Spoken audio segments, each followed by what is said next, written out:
Bismillahirrahmanirrahim. Assalamualaikum warahmatullahi wabarakatuh. Waalaikumsalam warahmatullahi wabarakatuh. Oke, baik. Di sini kami dari kelompok 2 yang akan mengadakan sedikit diskusi tentang berita yang dari Vice Indonesia yang judul beritanya sering memicu penyiksaan, aktivis minta penahanan di kantor polisi dihapus. Nah, dari tim kami akan mengaitkan 9 elemen jurnalistik terhadap judul berita yang telah kami sajikan. Mungkin langsung saja yang pertama dari Mas Alvin bisa mengaitkan elemen 1 dan 2 dengan berita yang telah disebutkan tadi. Dipersilahkan. Terima kasih atas kesempatannya, Mbak Gusari. Mengenai berita dari media Vice Indonesia ini, ada 9 elemen. Salah 2 dari 9 elemen tersebut akan saya sampaikan di penjelasan kali ini. Yang pertama ada yaitu penyampaian kebenaran. Itu yang pertama. Ya, jadi setelah saya tadi baca sedikit-sedikit berdasarkan informasi yang ada bahwa berita yang disampaikan di dalam media Vice masih ada perlakuan penyiksaan. Itu benar adanya. Berdasarkan data LBH, ini saya kutip di dalam beritanya itu ya. LBH masyarakat mendapati ada 22 dari 150 orang peserta penyuluhan hukum di Rutan Jakarta mengaku pernah disiksa saat ditahan polisi. Kemudian ada penjelasan ketika penahanan dilakukan di kantor kepolisian, kontrol penuh terhadap tersangka ada di tangan penyidik dengan kepentingan penegakan hukum agar memperoleh bukti untuk memperkuat perkaranya. Dalam kondisi seperti itu, tidak dapat dipungkiri kekerasan mulai dilakukan secara verbal dalam bentuk intimidasi hingga fisik sangat rentan terjadi tambahnya. Ya, dari perkataan ini, bisa kita simpulkan bahwasanya memang itu masih terjadi, ya. Kemudian telah terungkap 2 kasus penyiksaan oleh polisi yang menyebabkan kematian yang terjadi pada tanggal 13 Januari dan 14 Februari di tahun 2022 ini. Yaitu yang pertama menyampaikan kebenaran bahwasanya berita yang dimuat di media Vice Indonesia ini benar. Memang seperti itu. Kemudian yang kedua adalah loyalitas dalam artian mengabdi kepada masyarakat sebagai jurnalis dan mengutamakan masyarakat daripada kepentingan yang lainnya. Di berita ini bahwa jurnalis dari media Vice telah melakukan tugasnya sebagai jurnalis yang memiliki salah satu dari 9 elemen, yaitu tadi loyalitas yang saya sebutkan, mengabarkan berita tentang keresahan yang dirasakan oleh masyarakat yang terjerat masalah dengan kepolisian, terkhusus menjadi terduga dalam sebuah kasus, mana kali sering terjadi penyidikan dengan intimidasi yang rentan terpicunya kontak fisik di dalam penyidikan hingga berujung kematian. Dalam elemen yang kedua, loyalitas, ada unsur memang loyalitas. Jadi dari media Vice ini memang atau menampung keresahan-keresahan masyarakat, kemudian diinformasikan atau diberitakan di publik gitu. Mungkin itu aja yang bisa saya jelaskan untuk mengenai 2 dari 9 elemen di dalam jurnalistik. Terima kasih.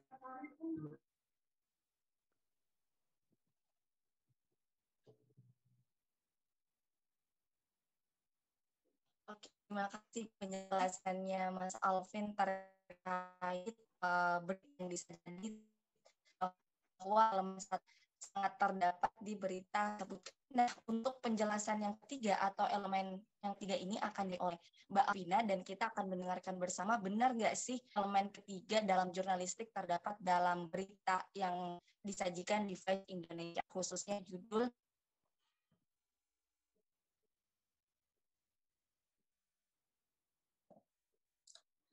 Baik, sekarang saya akan menyampaikan elemen ketiga dalam 9 elemen jurnalistik, yaitu adalah intisari jurnalisme adalah disiplin verifikasi. Jadi sebelumnya kita harus tahu nih, disiplin verifikasi itu apa, yaitu adalah Verifikasi data ini bisa dalam metode mewawancarai berbagai macam sumber agar tidak hanya melihat dari dua sudut pandang saja, tapi dari seluruh sudut pandang. Metode ini digunakan agar jurnalis bisa objektif dan tidak bias pada suatu kasus. Selain verifikasi data, jurnalis juga harus memeriksa akurasi dan pengecekan fakta guna mendapatkan informasi yang akurat. Dengan disiplin verifikasi, setidaknya jurnalis tidak terlalu terburu-buru untuk menerima sebuah informasi dan berita sebagai kebenaran. Nah, dalam berita di akun Instagram Vice Indonesia ini sudah terdapat elemen nomor 3, yaitu inti jurnalisme adalah disiplin dalam melakukan verifikasi, yaitu adanya data yang akurat. Ini seperti pada paragraf yang pertama itu ada data dari LBH Masyarakat mendapati 22 dari 150 orang peserta penyuluhan hukum di Rutan Jakarta mengaku pernah mendapat disiksa saat ditahan polisi. Yang kedua adalah dari catatan Komnas HAM. Dari Komnas HAM, yaitu selama setahun ada setidaknya 11 kasus kematian tahanan di tingkat kepolisian. Para korban ini bahkan meninggal kurang dari 24 jam setelah ditangkap. Kemudian yang selanjutnya adalah data ini didukung catatan Aliansi Kerjasama untuk Pencegahan dan Penyiksaan atau KUPP yang menyebutkan bahwa ada 115 aduan yang masuk ke mereka mengenai penyiksaan dan perlakuan buruk di kantor polisi. Aduan tersebut berasal dari kejadian selama tahun 2018 hingga tahun 2020. Seperti itu. Oke, baik. Sangat menarik ya teman-teman semuanya. Dari kedua teman kami dari kelompok D yang sudah menjelaskan elemen 1 dan 2 dan 3 ini ternyata relate dengan 3 elemen yang ada dalam jurnalistik. Pertama tadi sudah dijelaskan oleh Mas Alvin, yang kedua telah dijelaskan sama Mbak Alvina. Nah, selanjutnya kita masih penasaran sih, apakah elemen nomor 4 ini terdapat juga di dalam berita yang disajikan oleh Vice Indonesia, khususnya berita yang telah dibahas sebelumnya. Mungkin kepada Mbak Desi bisa dipaparkan.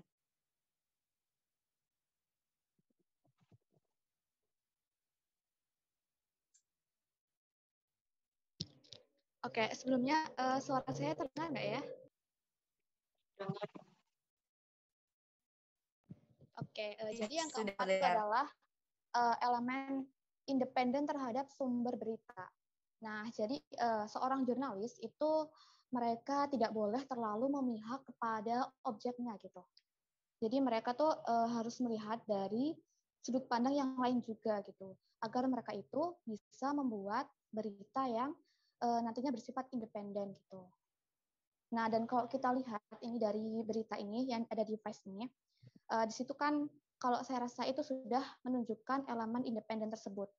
Karena di situ jurnalis mencoba untuk menyampaikan berita kepada publik tentang yang tahanan itu, yang mungkin kesannya kalau kita lihat seperti memihak kepada si tahanan itu ya.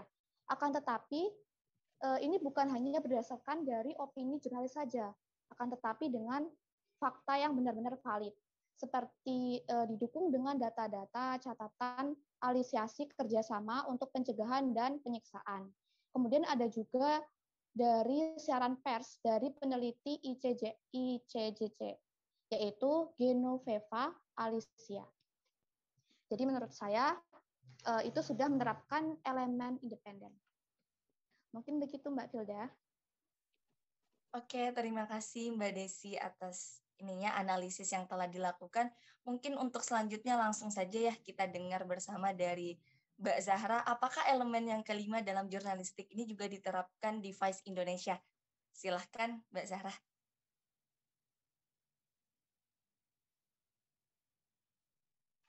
Oke, baik. Sebelumnya terima kasih kepada Mbak Filda.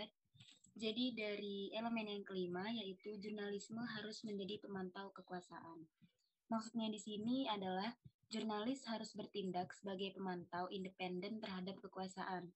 Wartawan tak sekedar memantau pemerintahan, tetapi semua lembaga kuat di masyarakat.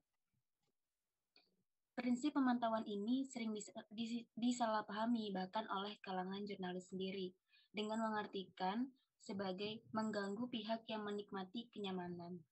Tapi yang mungkin lebih berbahaya lagi adalah ancaman dari jenis baru konglomerasi korporasi yang secara efektif mungkin menghancurkan independensi yang mutlak dibutuhkan oleh pers untuk mewujudkan peran pemantauan mereka.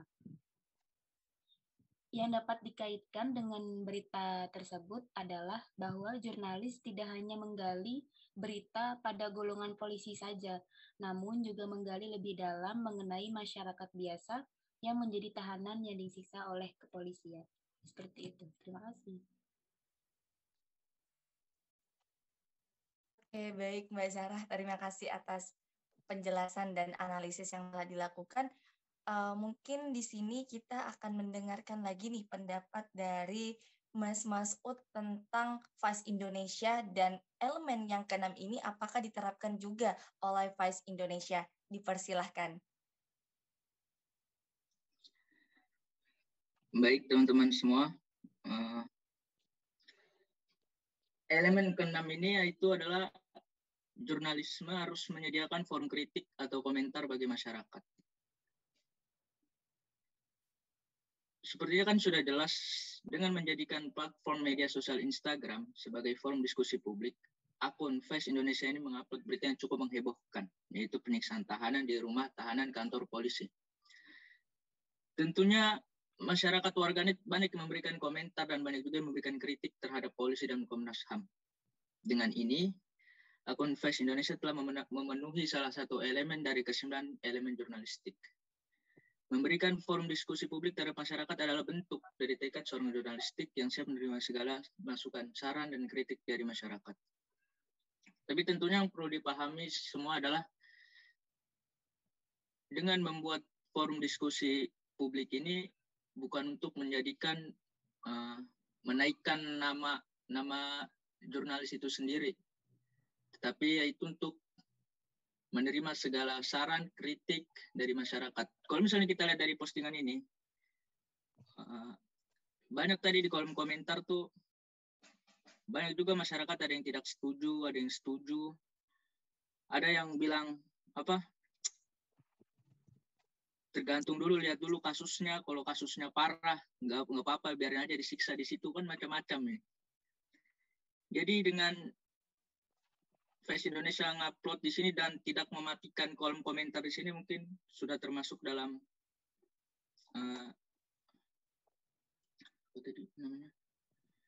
elemen yang keenam, yaitu jurnalisme harus menjadikan forum kritik atau komentar bagi masyarakat. Mungkin sekian. Oke, terima kasih Mas Masud. Nah, sangat menarik ya teman-teman semuanya, karena dari 9 ke 6 elemen jurnalistik sudah diterapkan Vice Indonesia. Selanjutnya, menurut Mbak Rina nih yang telah menganalisis tentang berita ini, apakah elemen ke-7 ini juga terkait atau benar-benar diterapkan oleh Vice Indonesia? Mungkin bisa langsung dijelaskan Mbak Rina, dipersilahkan. Dasari atas kesempatannya. Jadi di elemen ke-7 ini dijelaskan bahwa jurnalisme harus menyiarkan berita komprehensif dan secara proporsional. Nah, maksudnya apa sih? Nah, saya lihat dari KBBI itu, apa itu komprehensif? Komprehensif itu bersifat mampu menangkap, menerima dengan baik, kemudian luas dan lengkap. Di mana luas dan lengkap itu di dalam ruang lingkup dan isinya. Habis itu ketiga, mempunyai dan memperlihatkan wawasan yang luas. Kemudian meaning dari profesional. Profesional itu apa? Yaitu dengan sesuai dengan porsi, sebanding atau seimbang. Nah, kita ambil contoh sebuah warung. Sebuah warung itu menampilkan sebuah papan tulisan di depan warungnya dengan tulisan makanan mulai dari 5.000, lengkap dengan nasi, pokoknya dengan lauk pauk. Nah, ketika kita masuk ke dalam, ternyata tidak sesuai. Itu berarti warungnya tidak proporsional dan juga komprehensif, tidak sesuai dengan judulnya. Nah, jika dilihat dari Vice Indonesia, dari artikel yang telah disajikan, kita melihat nih, coba kita lihat judulnya apa. Judulnya itu sering memicu penyiksaan, aktivis minta penahanan di kantor polisi dihapus. Nah, ini nggak sih, apa, Vice Indonesia ini hanya membuat sensasional nggak sih, hanya buat biar beritanya itu banyak yang baca gitu. Namun di dalamnya ternyata nggak menyajikan data-data yang tepat, tidak menampilkan wawasan yang luas gitu. Nah, kita lihat untuk memastikannya lagi, kita lihat ke dalam beritanya, ke dalam artikelnya. Di sini sudah sesuai ya yang saya lihat, di mana dia menampilkan dari tanggal, terus juga kasus-kasus yang diambil dari catatan aliansi, dan ternyata ini Vice ini sudah memenuhi syarat yang ketujuh, yaitu jurnalisme harus menyiarkan berita komprehensif dan profesional. Karena apa ya, kalau kita menampilkan berita dan membuat judul yang hanya untuk mencari mencari peminat baca hanya melalui judul yang sensasional, itu kita akan mendapatkan pelanggan yang tidak setia. Tapi kalau kita menampilkan judul sesuai dengan isinya, nah itu tuh kita akan mendapatkan pelanggan pembaca yang setia. Itu aja sih. Terima kasih menurut saya. Oke, terima kasih juga Mbak Rina telah memaparkan tentang analisisnya elemen jurnalistik yang ketujuh. Benar sekali ya, dan sangat menarik gitu. Ternyata Vice Indonesia ini merupakan akun atau wadah yang benar-benar menerapkan hampir secara keseluruhan dari 9 elemen jurnalistik. Nah, mungkin yang selanjutnya akan disampaikan oleh Mbak Nazalah, apakah sih elemen yang ke-8 ini juga diterapkan oleh Vice Indonesia? Dipersilahkan, Mbak. Baik, terima kasih Vildasari.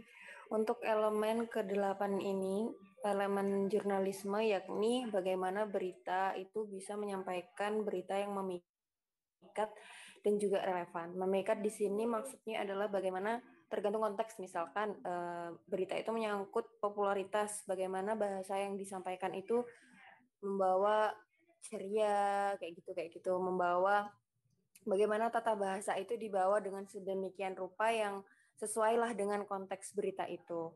Kemudian relevan itu maksudnya adalah bagaimana berita itu seorang jurnalis itu memberikan berita yang sudah melalui proses riset yang mendalam gitu. Nah, kalau kita lihat dari berita dari Vice Indonesia ini, kalau dari segi memikat itu karena ini beritanya hard news ya termasuknya ya kan. Maka bisa kita lihat sebenarnya yang kita perlukan kalau di hard news itu tidak perlu kata-kata yang muluk-muluk ya. Kita sebagai pembaca kan ya tidak perlu yang muluk-muluk yang ngeri gitu bahasanya sebagai pembaca juga. Tapi kita butuh mereka butuh berita yang memang disampaikan apa adanya, sederhana gitu, tapi memang itu isinya gitu, intinya kita dapat intinya gitu. Nah, kalau kita lihat di berita Vice Indonesia ini, sebenarnya kalau menurut saya ini beritanya padat ya, mungkin karena memang ini berita di Instagram jadi disampaikan dengan padat dari awal sampai akhir itu padat sih. Jadi semuanya ada gitu. Dari opening sampai penutupnya itu padat. Kemudian untuk relevansi ya itu tadi karena kembali lagi karena ini berita Instagram gitu saja, bukan di webnya langsung gitu ya mungkin ya. Jadi disampaikan lebih singkat. Itu sudah cukup sih, sudah cukup untuk dilihat dari berbagai sumber gitu kan. Ada dari apa ini tadi nggak kelihatan. Ya banyak data-data yang sudah dia cantumkan secara singkat, kurang lebih sudah masuk ke dalam konteks relevan itu tadi. Begitu cukup. Oke. Terima kasih Mbak Nazalah atas analisisnya. Mungkin bisa ditarik kesimpulan ya, hampir sangat seluruh dan sisa 1%. Ibarat kata bahwa berita yang disajikan oleh Vice Indonesia ini menerapkan 9 elemen jurnalistik. Nah, di elemen yang ke-9 ini aku mau meminta masing-masing nih pendapat dari teman-teman semuanya yang sudah melakukan analisis. Mungkin bisa langsung open mic aja yang bisa dulu yang mau menyampaikan argumennya atau analisisnya tentang elemen yang ke-9 itu, yaitu praktisi jurnalisme harus diperbolehkan mengikuti nurani mereka. Nah, siapa dulu nih yang mau menyampaikan pendapatnya? Mungkin langsung open mic aja.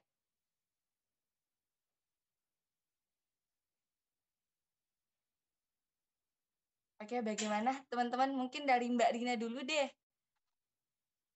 Argumennya tentang ini nih, yang elemen ke-9. Bener nggak sih diterapkan di berita Vice Indonesia? Silahkan. Oke, baik, Mbak Filda.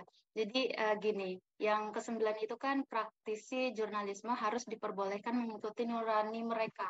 Jadi di mana maksudnya itu seorang jurnalis itu nggak perlu takut gitu, nggak perlu takut berbeda pendapat dengan jurnalis-jurnalis lainnya tentang mengangkat berita yang sedikit sensitif mungkin, sehingga akan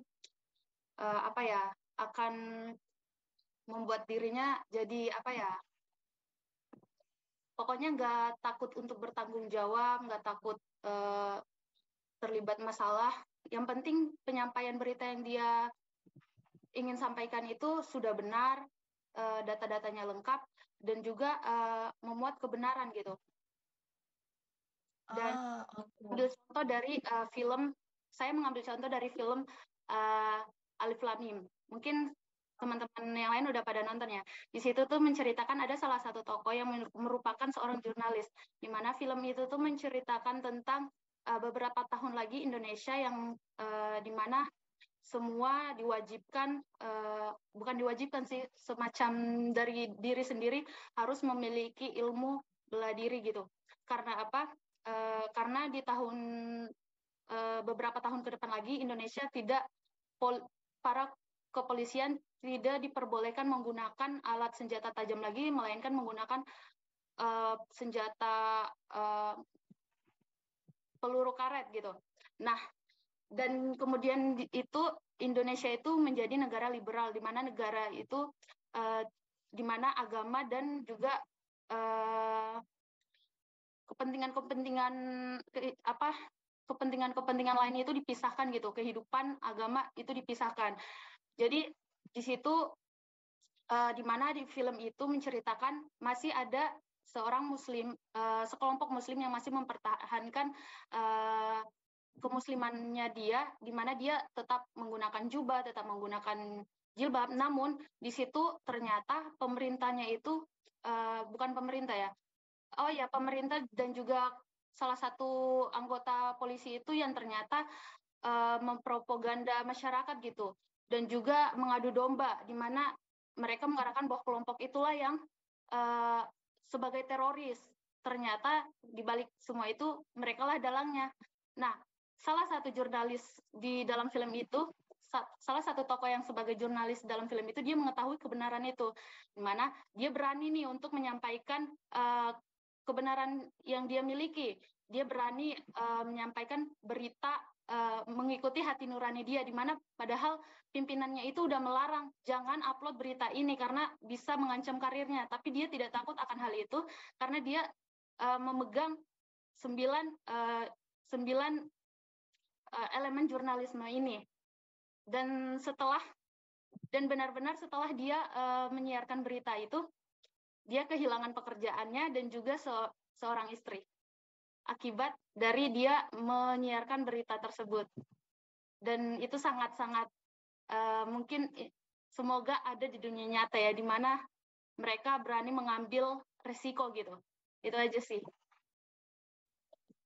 Oke, pemaparan yang sangat luar biasa dengan contoh yang disajikan yang sangat relate ya dengan dunia jurnalistik khususnya yang ada di Indonesia juga, karena masih banyak sih di antara kita yang sekedar cuma oh ya udahlah upload aja yang penting sensasional dan tidak menerapkan 9 elemen ini. Nah, aku ingin mendengar sekitar 1 atau 2 pendapat lagi dari teman-teman sekalian tentang elemen yang ke-9 ini. Mungkin dari Mas Masud atau Mbak Afina dulu. Siapa nih? Mas Masud atau Mbak Afina? Yang lebih siap deh. Oke, siapa? Langsung saya sebut aja ya. Mungkin Mas Masud dulu. Tanggapannya bagaimana? Ya. Kalau saya sih di sini maksudnya bukan memberi tanggapan, cuman kan judulnya ini kan praktisi jurnalisme harus diperbolehkan mengikuti nurani mereka. Oke. Tapi kan nggak ada yang tahu ya, maksudnya, dan belum tentu semua juga seorang jurnalis nuraninya itu kepada kebenaran. Oke, agak kontra ya. Menarik ini. Iya, maksudnya Silahkan. Gimana gitu kan. Ya jadi menurut saya, kalau menurut saya sih gini ya, ada bukan nurani sih, tapi lebih kepada pernah ada seorang kakak tingkat ngomong kepada saya, ngomong harta karun seorang mahasiswa atau seorang mahasiswa itu idealisme. Jadi menurut saya ya, mengapa dia ngomong seperti itu ya, karena ketika nanti kita terjun ke dunia-dunia seperti ini ya mungkin idealisme kita udah nggak kepake lagi. Jadi menurut saya kalau nggak apa-apa lah, bukan nurani sih mungkin ya, mengikuti idealisme mereka mungkin gitu ya. Jadi kalau nurani kan nggak ada yang tahu juga niat seseorang jurnalis ini. Ada siapa tahu dia mau menyampaikan sesuatu tapi buat naikin namanya, kan nggak ada yang tahu. Mungkin tanggapannya itu. Oke, terima kasih. Oke, berarti tadi mungkin ini ya, diksi katanya dirubah sedikit, yang mengikuti nurani diganti menjadi mengikuti idealisme yang telah diterapkan. Seperti itu ya, Mas Ud. Oke. Selanjutnya aku mau dengar dari Mbak Alvina deh. Seperti apa nih tanggapannya atau pendapatnya perihal elemen yang ke-9 ini? Aku sedikit banyak setujunya sama Rina ya. Jadi mungkin maksud dari poin ke-9 ini tuh kan jurnalis memiliki kewajiban untuk mengikuti suara nurani mereka. Itu adalah jadi itu mereka itu menyampaikan berita, menuliskan berita itu yang bisa dipertanggungjawabkan seperti itu. Jadi jadi dia itu menyampaikan beritanya kan yang pertama harus benar, terus juga sudah ada bukti-bukti, tadi kan ada data-datanya. Jadi apa yang udah dia sampaikan tuh nanti bisa dipertanggungjawabkan. Seperti itu sih kalau dari aku. Oke, terima kasih. Mungkin selanjutnya Mbak Zahra nih, apakah ada persamaan pendapat dengan Mbak Rina atau Mas Ud sendiri? Dipersilahkan. Oke, makasih. Kalau aku sendiri lebih ke Rina sama Alvina ya, karena jurnalis itu bebas bagaimana cara dia mengungkapkan atau menulis beritanya, akan tetapi dapat dipertanggungjawabkan. Mungkin seperti itu. Oke, lebih ini ya, ke pendapat Mbak Rina dan Mbak Alvina. Selanjutnya aku mau dengar dari Mbak Desi. Seperti apa? Oke, kalau aku pribadi tuh, aku lebih condong ke kata Alvina tadi sebenarnya. Oke, itu siap. mirip sih. Berarti lebih ini ya, setuju dengan apa yang disampaikan oleh Mbak Alvina. Nah, mungkin dari Mas Alvin ada pendapat berbeda atau ada argumen yang sama mungkin? Seperti apa, Mas Alvin?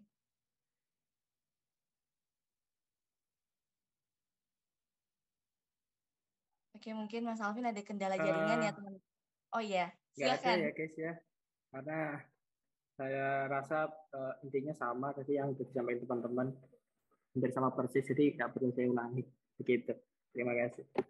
Oke, siap-siap. Terakhir dari Mbak Nazala deh, ada closing statement perihal yang elemen yang ke-9 ini, ada pendapat yang sama atau seperti apa? Silahkan. Baik, kalau dari saya ya, memang saya ikut suara terbanyak untuk kali ini ya. Suara dari Mbak Rina tadi dapat dukungan banyak ya. Saya juga ingin menambahkan sedikit juga, mungkin mengikuti hati nurani juga sebagai jurnalis, bagaimana menghargai sumber informasi, mungkin bukan sumber informasi, dan juga mungkin para korban mungkin yang mungkin sempat diwawancarai gitu. Kita ambil contoh ini di cover Instagramnya itu ya, itu kan ditutup ya mukanya, maksudnya mereka mungkin menghargai privasi dari sumber-sumber terkait mungkin ya. Nah, mungkin dari saya itu aja sih, menghargai sumber-sumber informan gitu-gitu deh. Nah, ya. Oke. Terima kasih semuanya teman-teman, Mbak Rina, Mas Masud, Mbak Nazala, Mbak Alvina, Mbak Sahra, Mas Alvin, dan Mbak Desi atas analisisnya yang sangat luar biasa berdasarkan fakta-fakta yang disajikan dan dipaparkan tadi. Di sini aku sebagai yang memantik atau memandu diskusi kita pada hari ini bisa menarik kesimpulan ketika berita itu harus sebaiknya memang harus menerapkan 9 elemen jurnalistik ini, dan apapun itu seorang sebagai jurnalisme ya harus benar-benar berani, harus memiliki mental yang baik, harus mental yang berani untuk menyampaikan kebenaran dan tentunya bisa dipertanggungjawabkan, dan tentunya selain menerapkan 9 elemen jurnalistik tersebut bisa menerapkan kode-kode jurnalistik yang kita ketahui bersama seperti itu. Nah, mungkin cukup sekian ya diskusi kita pada siang hari ini, dan tentunya tadi sudah sangat banyak fakta-fakta yang dipaparkan, analisis yang sangat mendalam yang dilakukan oleh teman-teman semuanya. Semoga diskusi yang kami lakukan pada siang hari ini bisa menambah informasi atau wawasan informasi yang didapatkan oleh teman-teman yang menonton. Sekian dari kami dari kelompok 2.